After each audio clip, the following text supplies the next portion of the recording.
Y'all excuse me, I've been getting sick. I'm Trey, a video game guitar player, studio guitar player, a bunch of other types of guitar players, but I like doing video game covers. And one thing I like to try to do is do something really different and interesting sometimes with them.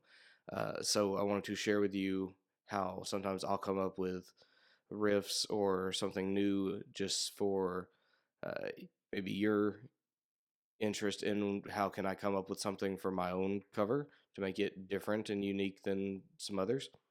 And we're going to talk about my cover of Rainbow Road. And I'm going to show you the riffs in that and how I came up with them.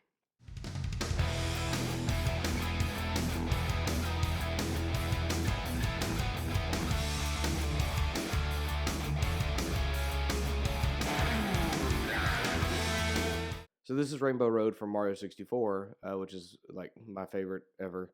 That's what we grew up with. But this song has got a real driving pulse, but I wanted to make it uh, more fun and faster and more aggressive because I wanted to feel like I was driving fast in a car. That feeling, windows down, going quick.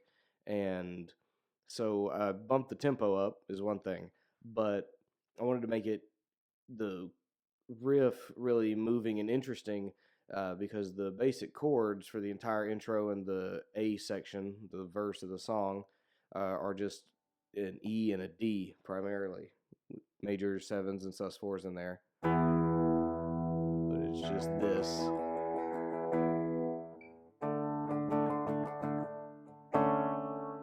Also, heads up, this is going to be like DI guitar because I'm cheap when it comes to these things and I don't know how to. I spent a lot of time trying to figure out how to get the amp sims to come through into QuickTime, and I don't have any ideas that work. So if anyone does, comment and help me out, and I'll have tones that sound like something coming through on the video.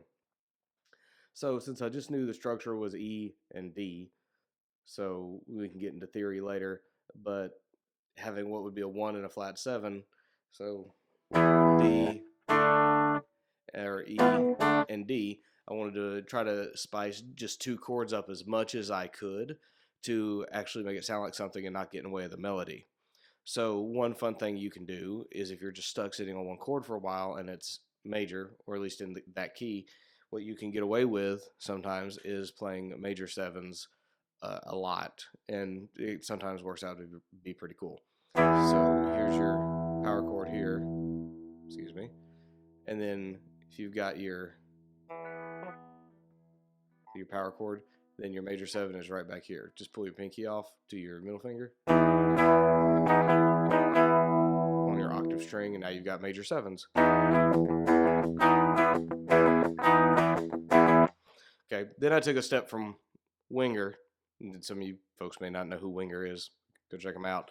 And really wanted to use some high chord extensions to really beef this chord out, so we get lots of extra notes and it has more movement in it. So I played around with it for a while and came up that I wanted to add this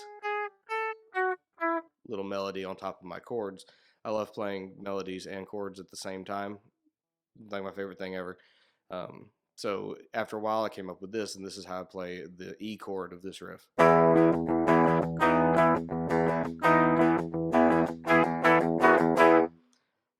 So you really got to reach that pinky out there.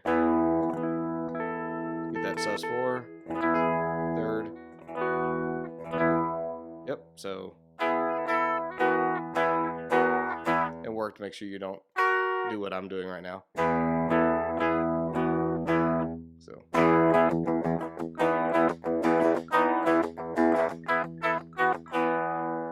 So that's my E chord. Then I come down to play D, and we do basically the same thing until I didn't want to sit and do something like that. Didn't want to do that. So I wanted to give the bass part of the chord more movement. So we do an inversion here, and I drop this finger down. Excuse me. And we basically get A over C sharp. And then I make the octave of the C sharp right here.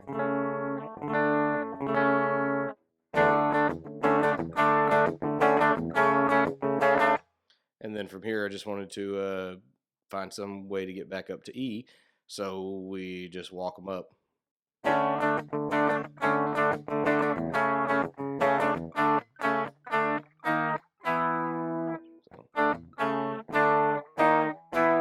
A over C sharp, D, D flat, E. So here's the whole riff, all from start to finish.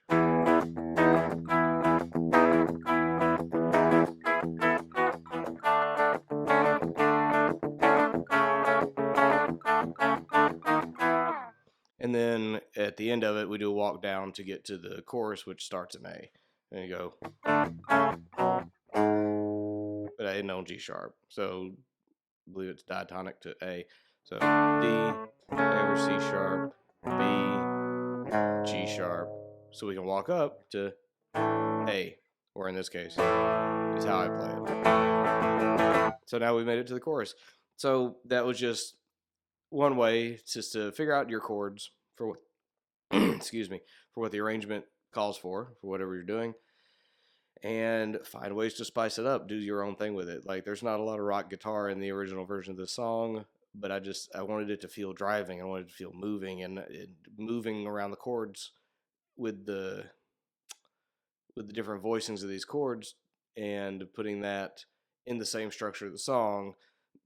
I found something I really, really liked and was really driving and made me feel like we were going fast and having a good time. So then we do the chorus riff, which is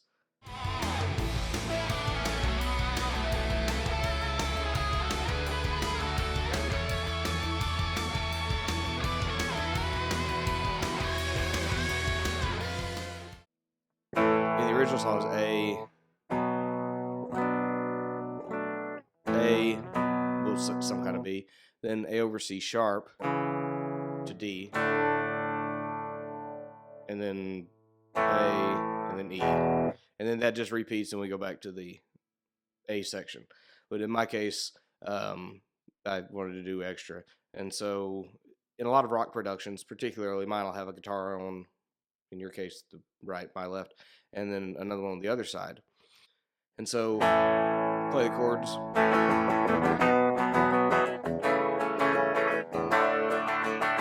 And that's it, nothing fancy there. But I do jump on the and of 4 to make my chord changes.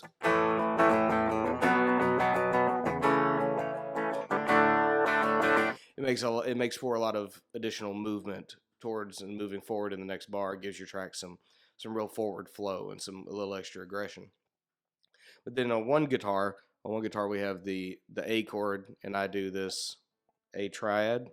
More or less, it's an A major third. So that's A. There's your major third. So.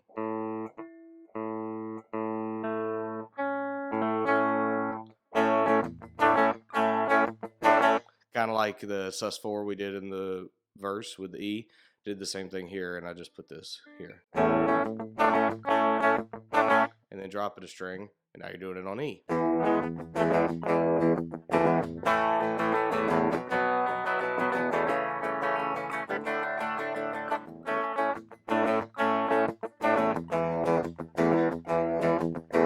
And that rhythm is a callback to in the verse, so that you have some consistency in what's going on in the structure, so it feels like it really goes from place to place.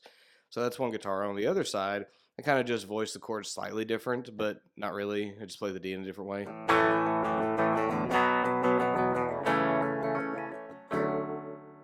Just so that we just go right up and it feels right. So that's one guitar. And then the other side, I make a little riff out of the A chord again.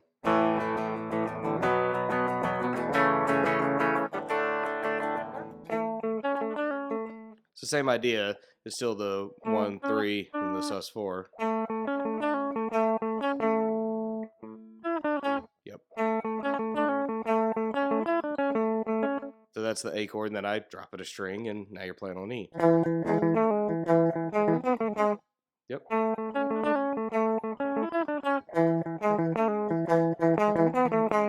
So just a 1, 5, 4, 3, almost a blues riff. So that's basically the whole song, except the melodies and the solo. And maybe we'll talk about some of that stuff at another time. But I just wanted to show that you could just take a basic chord structure that you find on the internet, or you could transcribe it yourself, and then to do something different and unique, play around with it, come up with your own cool little riff, and make the cover your own interesting feel for it, how you want to. And that's just how I played that. So thanks for hanging out. I hope you found this interesting. I will try to do more of these. Um, just been super busy and haven't done tons of videos. But thanks for hanging out. And if you found it interesting, give me a like. Share it with other people in the cover community if you want. Maybe they want to start doing the same and showing people how they play their riffs. And be cool for everybody. So thanks and be good.